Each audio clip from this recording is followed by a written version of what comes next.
রামেশ্বরম ভারতের তামিলনাড়ুর একটি পবিত্র শহর ও তীর্থস্থান, যা পাম্বান দ্বীপে অবস্থিত পাম্বান সেতু দ্বারা মূল ভূখণ্ডের সাথে যুক্ত। এটি রামনাথ স্বামী মন্দিরের জন্য বিখ্যাত, যেখানে ভগবান শিবের পূজা করা হয় এবং রামায়ণের পৌরাণিক কাহিনী অনুযায়ী রাবণের বিরুদ্ধে যুদ্ধের পর ভগবান রাম এখানে শিবের পূজা করেছিলেন। এটি হিন্দুদের কাছে চার ধামের মধ্যে অত্যন্ত গুরুত্বপূর্ণ স্থান করে।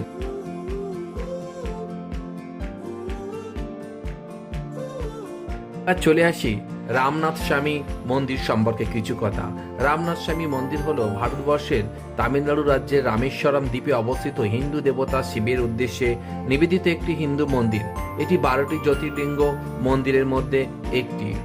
এখানে দাক্ষিণাত্য সংস্কৃতির ছোঁয়া ও মেলবন্ধন অপরূপভাবে সৌন্দর্য মণ্ডিত করে রয়েছে। মন্দিরের মধ্যে অসাধারণ সব মূর্তি, যা অনেক আকর্ষিত করবে। এবং এই মন্দিরের একটা ইতিহাস রয়েছে। যখন ভগবান রামচন্দ্র রাবণের সঙ্গে যুদ্ধে বিজিত হয়ে এখানে এসে এই শিব মন্দিরের প্রতিষ্ঠা করতে চেয়েছিল, সেই সময় তিনি হনুমানকে বলেছিলেন কৈলাস থেকে মহাদেবকে নিয়ে আসতে। তা কৈলাস থেকে মহাদেবের আসা দেরি হয়ে যাওয়ার কারণে রামচন্দ্র একটা মূর্তি এখানে প্রতিষ্ঠা করেছিলেন, সেটা হলো রামালিঙ্গম। আর কিছু পরে হনুমান সেই ভগবান শিবের আরও একটা মূর্তি নিয়ে এসেছিলেন, সেইটা ভগবান রামচন্দ্র হনুমানের দ্বারা এখানে সেটাকে স্থাপন করেছিলেন, তাকে বলা হয় বিশ্বলিঙ্গম। এই দুটি মূর্তি এই মন্দিরে দেখা যায়। এছাড়াও রয়েছে বিভিন্ন কুয়া, যেখান থেকে আমরা 22 কুণ্ড, সেখান থেকে জল নিয়ে আমরা স্নান করেছিলাম। অর্থাৎ ভগবান রামচন্দ্র তীর দিয়ে 22টা কুণ্ড তৈরি করেছিল, যেই জল খুবই সুস্বাদু এবং পানীয়। সবাই এখানে স্নান করছে, সেই 22টা কুণ্ডের জল খুব পবিত্র বলে মনে করা হয়ে থাকে।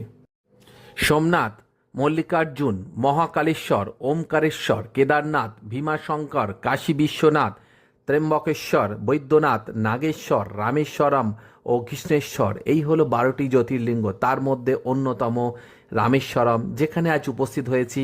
আপনাদেরকে সমস্ত তাৎপর্য বোঝালাম, অনেক কিছু চেষ্টা করলাম দর্শন করানোর। প্রিয় বন্ধুরা, সবাই ভালো থাকবেন এবং দর্শন করবেন।